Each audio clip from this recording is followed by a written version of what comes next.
আসসালামু আলাইকুম। তুমি চলো, আমি ভ্যানের উপর দিয়ে আপনাদের ভিডিও করার চেষ্টা করছি।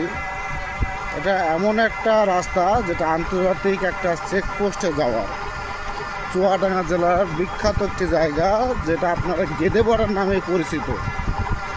এই বর্ডারের একমাত্র রাস্তা, যেটা দুই পাশে যে কি জঙ্গল, এখানে কোনো লাইটের ব্যবস্থা নেই। তাহলে এটা আন্তর্জাতিক একটা জায়গা, এখান থেকে দর্শনা পর্যন্ত যে পরিমাণ জঙ্গল দুই পাশে, বা কোনো সৌন্দর্যমূলক কিছু নেই। এই রাস্তাগুলো এতটা খারাপ বা এতটা জঘন্যতম হয়ে গেছে, আপনারা দেখেন দুই পাশে কি জঙ্গল। তাহলে কোনো সরকার প্রশাসন, এই রাস্তা দিতে অনেক প্রশাসনও যায়, তাদের কোনো দৃষ্টিগোচর হয় না।